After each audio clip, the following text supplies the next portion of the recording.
नमस्कार। नमस्कार। वास्तव सत्यर अनुसंधान द्वादश अध्याय आज आलोचना करिबा जे सामाजिक स्तर रे मनीष मनरे व्यापक लोभ घनीभूत हेबार मुख्य कारण कौन, समाजर केउं वर्गर मनीष एभली परिवेश सृष्टि करुछंती एवं सेमाने सेथुरु कौन लाभ पाइथांती। एकादश अध्यायर अधूरा आलोचना जो रही जाइथिला मोर पूर्व स्तरर एठारे पूर्ण करी मनीष मनरे सृष्टि हेउथुवा अप्राकृतिक भावनाजनित लोभ एवं ताहा द्वारा हेउथुवा लाभ क्षति गुड़ी को अनुशीलन करी देखिबा। एठारे आमे देखिबा जे मनीष समाज रे व्यवहृत हेउथुवा अप्राकृतिक विनिमय अर्थ टंका गुड़ी को केउं आधार रे प्रस्तुत करा जाय थाए, सेगुड़ी को सृष्टि करिवारे अर्थात टंका सृष्टि करिवारे जोठार टंका आदाय होइथाए सेइतिर प्रमुख भूमिका काहार रहिछि। समाजर केउं स्तरर मनीष सेगुड़ी को नियंत्रण करुचंती। साधारण मनीषंको भूमिका कौन, साधारण मनीषंको मनरे ता प्रति सृष्टि होउथिबा आसक्तिर मुख्य आधार कौन एवं चतुर केमिति साधारण निर्बोधंको मनरे ताहा प्रति यथेष्ट आसक्ति भाव सृष्टि करी निजर पांठी वृद्धि करिथांती। सर्वादौ गोटे राष्ट्रर जेकोसी गोटे देशर जोठी एकक विनिमय व्यवहृत तार मानव संबलर दैनंदिन गुजराण मेंटेवा पाई अर्थात विभिन्न प्रकार द्रव्य आदाय करिवा, ताको व्यवहार करिवा, खर्च करिवा, ए सब गुजराण मेंटेवा पाई करा जाउथुवा समस्त तथ्य गुड़िक आधारित से गुड़िकर व्यय आकलन करी केते खर्च होइताए केते आदाय होइताए ताको आकलन करी प्रस्तुत करा जाइथाए विनिमय अर्थात टंका। सही द्रव्य गुड़िक प्रस्तुत करिवारे सक्रिय भागीदारिता करुवा मनीष माने ही ताहार प्रकृत सृष्टिकर्ता होइथांती। अर्थात जेउ मानक आधार रे ए द्रव्य गुड़िक आकलन करी विनिमय सृष्टि करा जाइथाए ताको ही सेई मानक ही आमे कहि परिबा जे सेमाने तार प्रकृत सृष्टिकर्ता। द्वितीय अर्थात मध्यवर्ती माने आम समाज रे तीनोटी स्तर मनीष अछंती। से मध्यवर्ती स्तर रे केतेक मनीष रहिछंती जेउ माने सामाजिक व्यवस्थार सुपरिचालना करती एवं अन्यान्य पार्थिव विकास दिगरे समाजर उन्नति करिवा पई उत्तरोत्तर उन्नति करिवा पई नियोजित होइतांती। सेमाने जो माने मध्यवर्ती स्तर मनीष रहिले सेमाने सीधा सड़क कौन से द्रव्य तथा विनिमयर सृष्टिकर्ता होई नथिबा बेले सृष्टिकर्ता माने जो माने ताको सृष्टि करती तांको दयारु किछि अंश पाउना भावे अर्थात दरमा हो कि जेकोसी आंशिक पाउना भावे ग्रहण करी मेंटाई थांते निजर दैनंदिन जीवन जीविका। तृतीय स्तर खूब कम मनीष आम तल आड़ जाऊँ ऊपर को। तृतीय स्तर अर्थात जो माने उच्च स्तर रही खूब कम मनीष समाज रही जो माने ना कौन से सामाजिक कर्म करिथांती ना द्रव्य उत्पादन करिबारे सक्रिय अंशीदार होइथांती। सेमाने जो कर्म करती से कर्म नकले मध्य समाज चली परिबो बंची परिबो, किंतु प्राथमिक स्तर जो माने तल स्तर रही सेमाने जदि तांकर कर्म बंद करदेवे ताले मनीष समाज आउ बंची परिबो नाही। तो ये जो तृतीय स्तर अर्थात ऊपर स्तर रही मनीष एमाने जो काम करती साहा समाज पाई अनिवार्य नुहे, तेणु सेमाने किछि करती नहीं बोली आम विचार करुछे। सेमाने केवल निजर चातुरी बल चतुरता सेमाने विभिन्न प्रकार तकर विचक्षण बुद्धि जोगु समाजर आशातीत विनिमय संग्रह गच्छित करी से समस्तंक उपरे राजूति करथांती। हेले एही तीनोटी स्तर रे रहिथिबा मनीषंक कार्यकलाप गुड़िक केमिति होइथाए एवं तद्वारा समाज रे कौन सब प्रतिक्रिया सृष्टि हुए मनीष मनरे जहा ताकू अत्यधिक लोभासक्त करिबारे सहयोग करिथाए। सेगुड़ी को सृष्टि करती किए एवं ताहार शिकार हुअंती केउ माने। अच्छा, जेमिति कुहागला जे तीनोटी स्तरर मनीषंको उपस्थिति देखिबाकू मिले आम समाज रे। प्रथमतः जेउ माने विनिमय गुड़िकर प्रत्यक्ष सृष्टिकर्ता होइतांती सेमानक चतुरता कम रहिथिबा कारणरू अन्य दुईटी गोष्ठी सेमिति किछि आखि दृष्टिया कर्म नकरी मध्य सेमानक रोजगार अर्थ को करायत्त करिबारे सक्षम होइतांती केवल सेमानकर चतुरता कारण विचक्षण बुद्धि कारण एवं से जो तृतीय स्तर जो माने सृष्टिकर्ता से माने परिश्रम करि पारंती, से माने श्रमदान करती, ସବୁ ସୃଷ୍ଟି କରନ୍ତି, ଉତ୍ପନ୍ନ କରନ୍ତି, କିନ୍ତୁ ତାଙ୍କର ମସ୍ତିଷ୍କରେ ଏତେ ଚାତୁରୀ ନଥାଏ ବା ବିଚକ୍ଷଣ ବୁଦ୍ଧି ନଥାଏ। ଏଠାରେ ଦେଖାଗଲା ଯେ ଗୋଟେ କ୍ଷୁଦ୍ର କାଗଜ ଖଣ୍ଡର ଟୁକୁଡ଼ାକୁ, ଗୋଟେ ଛୋଟ କାଗଜ ଖଣ୍ଡେକୁ ଅମାପ ଶକ୍ତି ପ୍ରଦାନ କରି, ମାନେ ସେ କାଗଜ ଉପରେ ଆମେ ଯେତିକି ଲେଖିଦେଲେ, 100 ଲେଖିଦେଲେ 100, 500 ଲେଖିଦେଲେ 500, 1000 ଲେଖିଦେଲେ 1000, ଏତିକି ଶକ୍ତି ପ୍ରଦାନ କରି ଏକ କୃତ୍ରିମ ଅପ୍ରାକୃତିକ ସମଝୋତା କରି ପ୍ରସ୍ତୁତ କରାଯାଇଥାଏ ବିନିମୟ, ଯାହା ଦୁନିଆର ସମସ୍ତ ବସ୍ତୁ ପଦାର୍ଥକୁ କ୍ଷଣକ ମଧ୍ୟରେ କରାୟତ୍ତ କରିବାରେ ସମର୍ଥ କରିଥାଏ ଆମକୁ, ଯାହା ମଣିଷ ଏକ ବୁଝାମଣା ମାଧ୍ୟମରେ ପ୍ରସ୍ତୁତ କରି ବ୍ୟବହାର କରୁଛି। ବୁଝାମଣା ମାନେ ଗୋଟେ କାଗଜ ଉପରେ 100 ଟଙ୍କା ଲେଖି ଆମେ ଗୋଟେ ବିଶ୍ୱାସ ରଖୁଛେ ଯେ ଯିଏ ଦେୟ ପ୍ରଦାନକାରୀ ସେ ଏକ ବିଶ୍ୱାସରେ ଦେଉଛି ଯେ ଏ ଟଙ୍କାଟି 100 ଟଙ୍କା, ପୁନର୍ବାରକୁ 100 ଟଙ୍କା ଲେଖେ ବ୍ୟବହାର କରିବା। ଆମେ ସମସ୍ତଙ୍କୁ ଆଦାନ ପ୍ରଦାନ କରି ଏକ ବୁଝାମଣା ମାଧ୍ୟମରେ ଆମେ ପ୍ରସ୍ତୁତ କରିଛେ ବିନିମୟ ବା ଟଙ୍କା।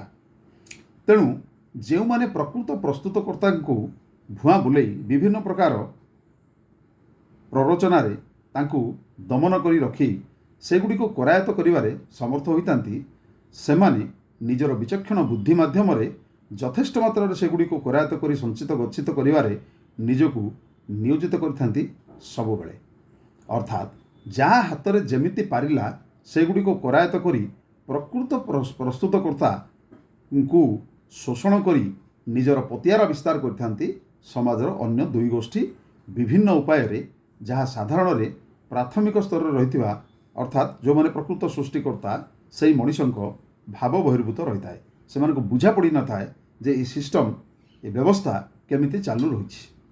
ତେଣୁ ସମାଜର ପ୍ରାଥମିକ ସ୍ତରରେ ରହିଥିବା ପ୍ରକୃତ ସୃଷ୍ଟିକର୍ତ୍ତା ଯେଉଁମାନେ ସମାଧାନ କରି ବିନିମୟକୁ ସୃଷ୍ଟି କରିଥାନ୍ତି, ସବୁବେଳେ ନିଷ୍ପେଷିତ ହୋଇ ତଳିତଳାନ୍ତ ହୋଇ ରହୁଥିବା ଦେଖିବାକୁ ମିଳୁଛି କାଳକୁ। ଇଏ ଆଜିର କଥା ନୁହେଁ।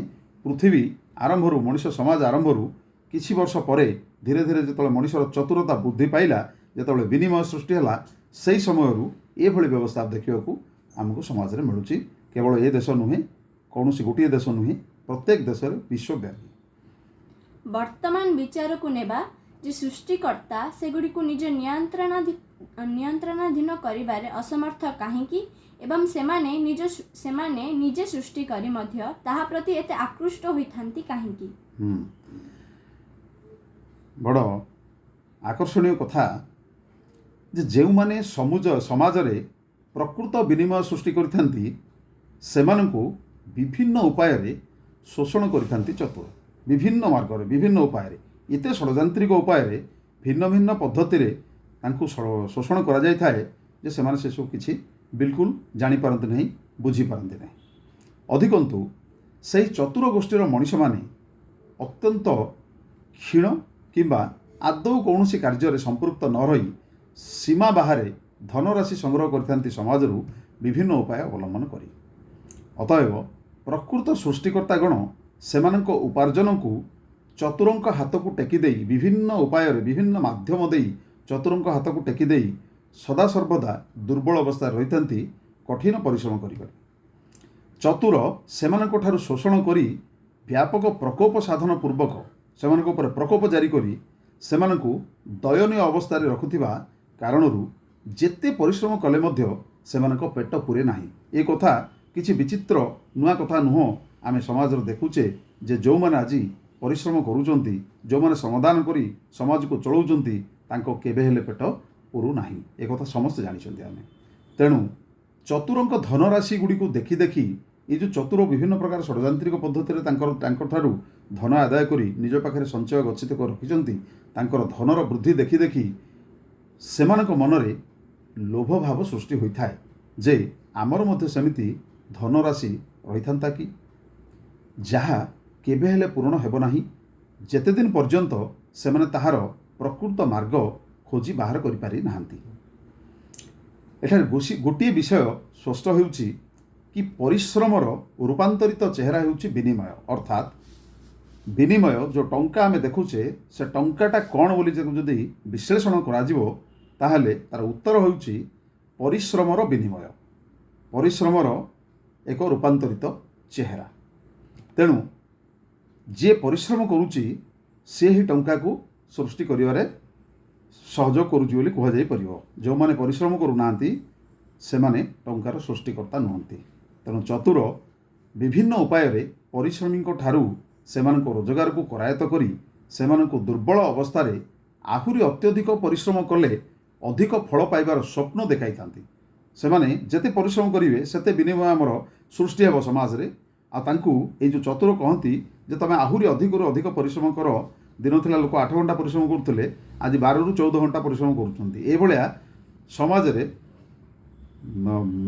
व्यापकता सृष्टि करा जाउची जे तमे जेते अधिक विनिमय परिश्रम करिवो तमर सेते खुशी रे रही परिवो, आदाय हे परिवो। किंतु बड़ दुखर विषय जे सेमाने जेते परिश्रम कले मध्य आहुरी अधिक फल पाइबार जो स्वप्न देखाइतंती ताहा केबे हेले सेमानकु फलप्रद हेबाकु दिए नाही।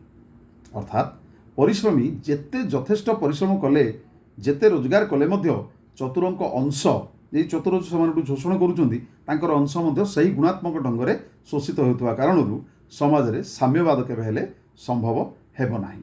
एही कथा को परिश्रमी बुझी न पारी कठिन कठिन परिश्रम करी माने आग लोक 8 घंटा काम करथिले एबे 14 घंटा जाई काम करुचंती। सदा सर्वदा सेमाने जेते अधिक आदाय करुचंती सही गुणात्मक ढंग रे चतुरंकु प्रदान कर दउचंती। से टंका परोक्ष रे अज्ञात रे जानि न पारी केमिति सेमाने जानि पाउनाहांती। तेणु सेमाने सदा सर्वदा पोषि चलीचंती चतुरंकु जांको धन गुणात्मक होई चलीछि एक क्रूर शासनतंत्र मध्य देई। साधारण निर्बोध परिश्रमी विचरा केवल सेमानक द्वारा गच्छित संपत्ति को लक्ष्य करी निजर लोभ को गुणित करी अत्यंत कष्ट बंचुछंती, जहाँ आज समय रे परिस्थिति परिवेश समग्र विश्वव्यापी सर्वत्र। चतुर सेमानक विभिन्न मिथ्या अलौकिक स्वप्न देखाई परिश्रम कराई निजर पांठी वृद्धि करिबारे व्यस्त रहुथुवा बेले निम्न रे रहिथिबा साधारण निर्बोध सही लोभासक्त चरित्र सेमानक नित्य दुख कष्ट रे ही बंचिबार सुजोग सृष्टि करुछि। अक्लांत परिश्रम करी जहाँ सेमाने केबे हेले सुख देबारे समर्थ होई नाही किंबा हेबो नाही मध्य। हेले एभली परिस्थिति रे साधारण निर्बोध कौन कले समाज रे एक परिवर्तन आशा करा जाई पारे। जदि आमे समाजर ए जो अमानुषिक अनैतिक विचार गुड़ी को परिवर्तन करने चिंता करिबा ताहले ये एते सहज कथा नुहे, समय दरकार। तथापि प्राथमिकता सहित देखियो गले जो प्रथम स्तर रे रहिथिबा साधारण परिश्रमी अर्थात से विनिमयर प्रकृत सृष्टिकर्ता जदि निजर लोभ जार ऊपर आम आज आलोचना करुचे से लोभ से रिपु को परित्याग अर्थात कंट्रोल निजर सीमारेखा मध्य रखी केवल निजको जेतिकी आवश्यक बंचियापाई सेतिकी ही रोजगार करने आरंभ करेंगे ताहले चतुरंक आय कमिबारे लागिब। कहीं ना एमाने परिश्रम करी विनिमय सृष्टि कले चतुर तांकोठारु षड्यंत्रिक उपाय रे दमन करी विभिन्न उपाय रे सही गुणात्मक संख्यार विनिमय निज पाखक करायत करिपारिबारे समर्थ होउछन्ति। तेणु चतुर्थ जदि आदाय कमिगला ताहले सॉरी जो माने सृष्टि करुछन्ति सृष्टिकर्तांक जदि आदाय कमी जाउछि ताले चतुरंक शोषण मध्य सही गुणात्मक कमिबार लागिब। तेणु चतुरंक आय मध्य कमिबारे लागिब कारण सेमाने प्रत्यक्ष रे कौनसी रोजगार नकरी किए चतुर जो माने सेमाने प्रत्यक्ष रे किछि रोजगार करि नथांती नकरी केवल व्यवहार करिबा जानती। सेमाने विनिमय को व्यवहार करिबा यथेष्ट भाव जानती जहाँ विनिमय सृष्टिकर्ता करि पारंती नाही। तेणु सृष्टिकर्ता जदि आवश्यक ठारू अधिक अर्थ रोजगार करिबा प्रत्याख्यान करिवे ताहेले चतुरंक आय मध्य धीरे धीरे कमिबाकू लागिब एवं कौनसी गोटे दिन समाज रे साम्यवाद प्रतिष्ठा हेबारे यथेष्ट सहायक हो। जदि उपर स्तर रही चतुर गोष्ठी रोजगार कमिबार लागिब ताहले साम्यवाद सृष्टि हेबार संभावना बढ़ीजिब। अधिकंतु मनीष मनरे लोभजनित सृष्टि हेउतिबा दुख कष्ट एवं भय लोभरू सबु सृष्टि होता है दुख कष्ट एवं भय ମଧ୍ୟ ସହଜରେ ଦୂର ହୋଇଯିବ। ପ୍ରକୃତ ସୃଷ୍ଟିକର୍ତ୍ତା ପରିଶ୍ରମୀ ମଣିଷଙ୍କ ନିଜସ୍ୱ ବଞ୍ଚିବା ବହିର୍ଭୂତ ଆୟ ନହେଲେ, ନିଜସ୍ୱ ବଞ୍ଚିବା ଆୟ ବହିର୍ଭୂତ ଆୟ ଅର୍ଥାତ୍ ଜଣେ ଯେଉଁମାନେ ପରିଶ୍ରମ କରୁଛନ୍ତି ସେମାନେ ଯେତିକି ଆଦାୟ କରୁଛନ୍ତି ତାଙ୍କ ବଞ୍ଚିବା ପାଇଁ ଯେତିକି ଆବଶ୍ୟକ ସେତିକି ହିଁ କରିବେ, ସେତିକିରେ ସେମାନେ ଜୀବନ ଧାରଣ ପ୍ରକ୍ରିୟା ତାଙ୍କର ଚଲେଇବେ। ତାଠୁ ଅଧିକା ଆଉ ଯଦି ରୋଜଗାର କରିବେନି ତାହେଲେ ଚତୁରଙ୍କ ପାଖରେ ଅର୍ଥ ସୃଷ୍ଟି ହେବା ସମ୍ଭାବନା ବହୁତ କମିଯିବ। ସୃଷ୍ଟିକର୍ତ୍ତା ନିଜସ୍ୱ ବ୍ୟବହାର ଯୋଗ୍ୟ ଯେତିକି ଆୟ କରିଥାନ୍ତି ତାହାଠାରୁ ବଞ୍ଚିତ ଅର୍ଥ କିମ୍ବା ଅନେକ ସମୟରେ ଚତୁରଙ୍କ ପ୍ରରୋଚନାରେ ପଡ଼ି ନିଜର ବଞ୍ଚିବା ଜୀବନଶୈଳୀକୁ ମଧ୍ୟ ଦଗ୍ଧ କରି କୁଠାରଘାତ କରି ସଞ୍ଚୟ ମାଧ୍ୟମରେ ସେମାନଙ୍କ କରାୟତ୍ତ କରାଇଥାନ୍ତି ନିଜର ରୋଜଗାର ଅର୍ଥକୁ। ସମାଜରେ ତ ଚତୁରଙ୍କ ଦ୍ୱାରା ସେମାନଙ୍କଠୁ ଯେଉଁ ରାସ୍ତାରେ ଶୋଷଣ କରାଯାଇଥାଏ ଏଗୁଡ଼ିକୁ ସେମାନେ ବୁଝିପାରନ୍ତି ନାହିଁ। ଯେଉଁମାନେ ସୃଷ୍ଟି କରନ୍ତି ନିଜର ଜୀବନକୁ ସନ୍ଦିଗ୍ଧ ଅବସ୍ଥାରେ ରଖି ନିଜର ଜୀବନ ଯନ୍ତ୍ରଣା ଭୋଗ କରି ତାକୁ ବ୍ୟବହାର ନ କରି ସେଗୁଡ଼ିକ ସଞ୍ଚୟ ମାଧ୍ୟମରେ ଟେକି ଦେଇଥାନ୍ତି ଚତୁରଙ୍କ ହାତକୁ। ଏହାର ଅନ୍ତ ନହେଲେ ଯେ ସମାଜରେ ମଣିଷ ସୁଖ ପାଇବାର ସମ୍ଭାବନା ଆଦୌ ସୃଷ୍ଟି ହୋଇପାରିବ ନାହିଁ ଏ କଥାକୁ ସମସ୍ତେ ବୁଝିବାକୁ ହେବ। କାରଣ ଏଠାରେ ଚତୁର ଏକ ହେଲେ, ଚତୁର ଗୋଷ୍ଠୀ ଯଦି 1% ନିଆଯିବ ତାହେଲେ ମଧ୍ୟବିତ୍ତ ହେଉଛନ୍ତି 2, ଯେଉଁମାନେ ମଝିରେ ରହି କାମ କରୁଛନ୍ତି, ଏବଂ ନିର୍ବୋଧଙ୍କ ସଂଖ୍ୟା 98।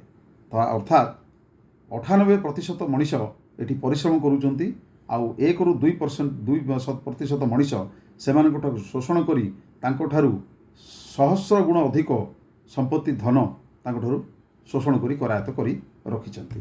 ତେଣୁ କହିବାକୁ ଗଲେ ପ୍ରାୟତଃ ସମଗ୍ର ମଣିଷ ସମାଜ ଆଜି ନିରାନନ୍ଦରେ କେବଳ ସେମାନଙ୍କ ଲୋଭାସକ୍ତ ଆଗ୍ରହ ଜନିତ ରୋଜଗାର ଏବଂ ନିଜ ରୋଜଗାରକୁ ନିଜେ ବ୍ୟବହାର ନ କରି ଚତୁରଙ୍କ ହାତକୁ ଟେକି ଦେବାରେ ଅକୁଣ୍ଠିତତା କାରଣ। ଭାବୁଛି ସାଧାରଣ ଲୋକେ ଏଇଥିରେ କିଛି ଶିକ୍ଷା ପାଇପାରିଥିବେ, କିଛି ପ୍ରଭାବିତ ହୋଇଥିବେ ଯେ ନିଜର ଲୋଭକୁ ନିୟନ୍ତ୍ରଣ କରିବେ କେମିତି ଏବଂ ସାମ୍ୟବାଦର ପ୍ରକୃତ ନଷ୍ଟ କରୁଛନ୍ତି କିଏ। ସମ୍ଭବତଃ ଏତେ କମ୍ କଥା ମାଧ୍ୟମରେ ଏତେ ବିଶାଳ ବିଚାରକୁ ବୁଝିବା ସମ୍ପୂର୍ଣ୍ଣ ଅସମ୍ଭବ। ତଥାପି ଯଦି ଆପଣଙ୍କ ମନରେ ଏହା ସମ୍ବନ୍ଧୀୟ କୌଣସି ପ୍ରଶ୍ନ ଉତ୍ଥାପନ ହେଉଥାଏ ଆମକୁ ଏଠାରେ ପଚାରନ୍ତୁ, ଅଥବା ଅନ୍ୟାନ୍ୟ ଯେକୌଣସି ମାଧ୍ୟମରେ ତାର ସବିସ୍ତୃତ ବିବରଣୀ ପାଇଁ ଆପଣ ଆମକୁ ଯୋଗାଯୋଗ କରିପାରିବେ ଯଦି ଆପଣଙ୍କ ଆଗ୍ରହ ପ୍ରକଟ ହୁଏ। ଆଚ୍ଛା, ଠିକ୍ ଅଛି।